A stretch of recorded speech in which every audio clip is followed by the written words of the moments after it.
Oh, I guess it would be nice if I would touch your body. Oh, no, not forever. Oh, Budgie. Oh, boy. I forgot we were... Ooh. That's embarrassing. Yeah. Hey, Brett, excited for football season? Can't wait to see what those Broncos do this year. Go Broncos! Yeah. Oh. Well, I wanted to welcome everybody out to our podcast, Lost in the 80's. I'm Johnny B. I'm Bretman. And welcome to the podcast where we talk about all things 80's. Ain't nothing but the 80s. That's right. And so what do you think we should talk about tonight, Brett? Well, shoot, dude. We were just jamming along to a little George Michael and Faith there, apparently on camera. Well, let's talk about it. Well, it's out in the open now. We might as well. Huh? Well, I'm just going to make a statement right here and right now. I am a certified 100% George Michael fan. Now, is he a Not weird... that there's anything wrong with that. No, not that there's anything wrong with that. Now, was he a weird person? Weird Perhaps. dude? Yeah. Perhaps. He was very strange. He was eccentric. He was an eccentric person, but he definitely had some great music. He did. We can't talk about George Michael without first talking about Wham. Yeah. Or, excuse me, according to Deadpool, Wham! Wham! You got to emphasize that exclamation point, because it wasn't just Wham. It was Wham! It was wham! Kind of like those, on the old Batman series, the words would pop up, pow, sock, wham! Yeah. So, there was Wham, and, without Wham, there'd be no George Michael. No. But, we're going to talk about George Michael's first solo effort after Wham, which turned out to be far more successful for him as a solo artist than Exactly. in his little duo with Wham. Well, George Michael, he was with Wham for 5 years. He was in Wham with his best friend. And I always forget the Andrew the dark-haired guy. That's all I remember. He had kind of a weird last name. True. Sorry, I didn't write that down. He's kind of the forgotten member of Wham. So, He is. but they were together for 5 years. They had several hits. Obviously, "Wake Me Up Before You Go." I believe Jitterbug. Okay, we'll stop right there. Yep. And they also did. Do they know it's Christmas time? That was all the that was the pop British artists, though. pop artists. But Careless Whisper. Careless great Whisper. song. Actually, I believe that Careless Whisper was a George Michael single. I'm not sure. I don't know if he released that under Wham or not. I want to say they did release it. It's not on a George Michael album, so I assume it was a Wham song. But when you watch the video, it says George Michael. It doesn't say Wham. Either way. Careless Whisper, somewhere in there. Good controversy. But in 1987, actually in 1986, Wham broke up, and George Michael began to write songs for Faith. And it was released at the end of 1987. I believe it was in October. It was released under Columbia Records, and the rest is history. It is. And what can be said about this album is so much. I mean, the first thing I just dive into it is freaking, I remember I Want Your Sex. And the controversy. Like, radios wouldn't play it. MTV almost didn't play his video for it. Yeah. And just because of the title of the song. Yep. And I remember George Michael's interviews saying, it's about monogamy. Well, he actually put a little disclaimer on the front of the video, right? I believe he did. He did say that, yeah. Yeah, he put a little disclaimer on it. Yeah. This is not about casual sex, it's about monogamy. And he even says that in the song, Right. He talks about sex is best when it's one-on-one. That's true, yep. But somehow there was this controversy. Because at that point in the 80s, sex was a little still taboo to talk about, really. Yeah, I mean, it was more conservative era. I mean, it was, Rock could talk about it metaphorically. Yes. But they never really said sex per se in a lot of songs. Unless it's Kisses, let's put the X in sex. Yes. But otherwise, I mean, a lot of it was just metaphor. And then Yeah. George Michael's song came out, I Want Your Sex. Yeah, and it was just straight out Right there. up to the point, right? No, it wasn't like Led Zeppelin's I still have that question on Led Zeppelin's song, "Squeeze My Lemon and Let the Juice Run Down My Leg." What was he talking about there? Or "Let Me Be Your Backdoor Man"? When life hands you lemons, make lemonade. I guess, and I guess it's kind of like Ragdoll from Aerosmith, you know, about coming in the back door. Ragdoll, living in the... Okay, well, we're getting off topic. We're getting off topic. But yes, I do remember the controversy of "I Want Your Sex." I remember like it coming out and like, "Ooh, we better not listen to that song, we might get in trouble."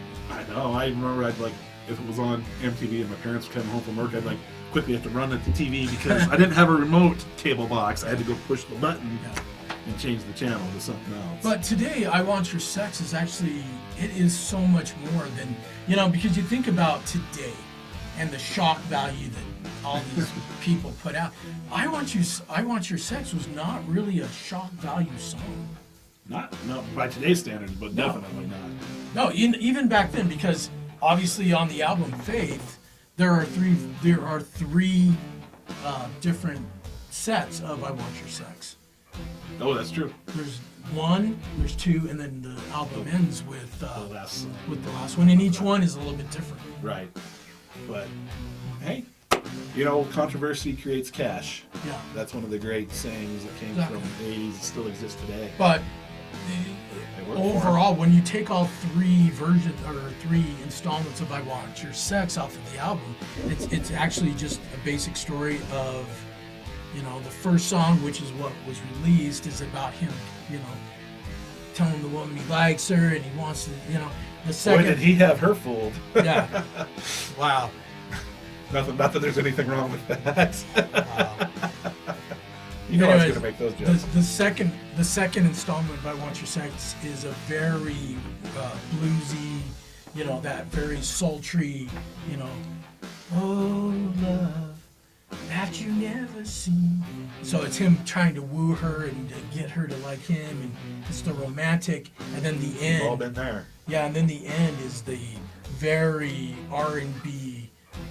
"Oh, now it's late, time for bed, and I'll sit and I'll wait for that gin and tonic to go to your head." I'm sleeping with one eye open tonight. Oh, I told you, Faith is one of my favorite albums. No, it's a great It's album. an incredible album. I know that album inside and out. You know, in researching it before we did this podcast, I was surprised the number of songs that came off of it. Oh, yeah.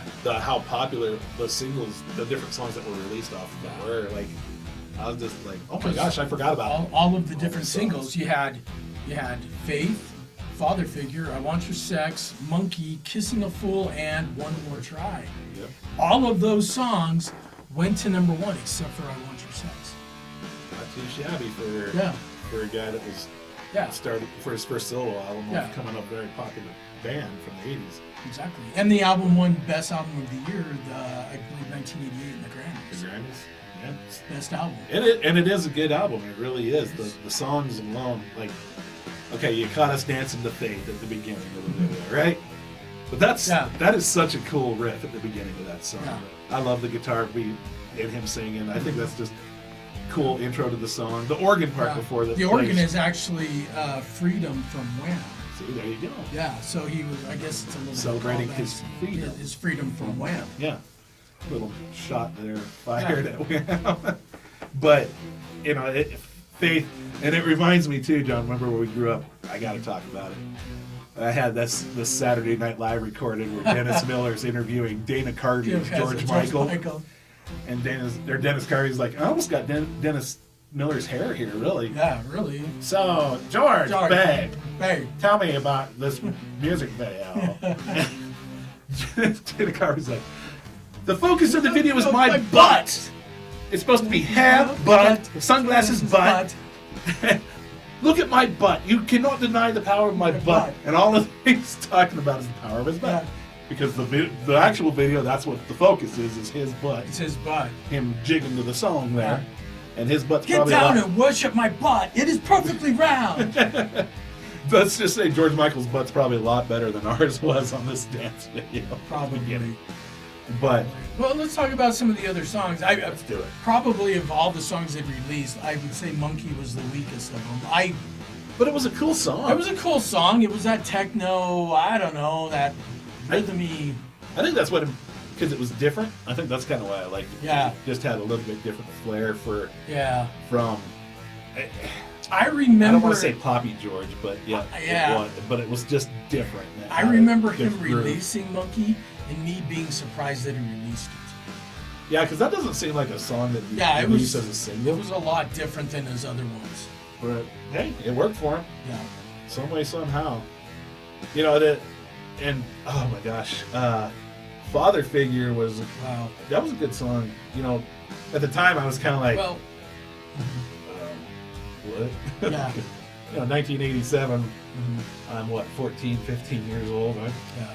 I'm a little more naive about certain things. Well, I'll back say then. this about Father Figure could be one of the greatest songs from the 80s, and this is the reason why, is because I appreciate Father Figure more today than I did then. Why is that, John? Well, because of the content. What Father Figure is a song about an older man who is getting with a younger troubled girl. And you know, not that I'm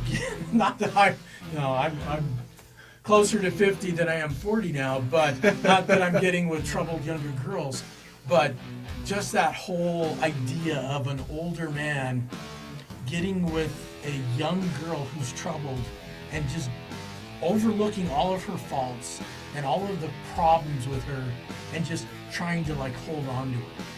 Does that make sense? Yeah, loosely based on Steven Tyler and Ted Nugent's life. So. Or Mick Jagger's life as they adopted some young teenager. Exactly.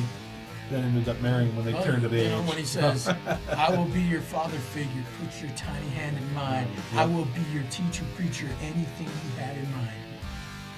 I mean, I just figured he just wanted to help teach her about the facts of life. well, it's just, if you As really, I've gotten older, I think I know what it means. if you want to know the true meaning of that song, you don't need to go get yourself a troubled 20-year-old. All you need to do is get in a convertible on a summer night when the moon's out, pop that song in, it'll speak to you. Where the hell did that come from? You come cruising for chicks in the midlife crisis. Do you know where it came from? Oh my You know where it gosh. came from? Oh, you gotta tell me, John, because Are you sure? Did you watch The Goods? Oh, it's been a while since I watched. Okay, this, do you remember but- the part where they go over to their house and to the lot owner's house and he starts talking to the other guy and goes, hey, you know, when Yeah. you ever like get in your car and go out in the middle of the night and just drive around looking for friends? Yeah. Some people call that cruising, I call it freedom. Yeah. Okay, I'm with you now. It's just part of getting older. That's right. Spiraling out of control Okay, here. maybe we need to just change. That's why I had to laugh. Okay. I'm serious about Father Figure though. It is an incredible song. If you're an older man, You're not listen, helping the cause. You're not helping the cause. just listen to it. It's an incredible song. Oh my It gosh. will speak to It you. is a good song, let's be honest. Okay, let's move We're on. gonna move on to the next song. we're Okay, gonna talk one about more now. try. One more. Oh man. And I'll tell you what. I'm gonna just say one thing about it, and then you can I'll say one thing give about here. it. One more try signifies and embodies ninth grade. Or For 10th me. grade for me. Yeah. Yeah. Because that was our graduation dance because back Was then, ninth grade, you still were in junior high.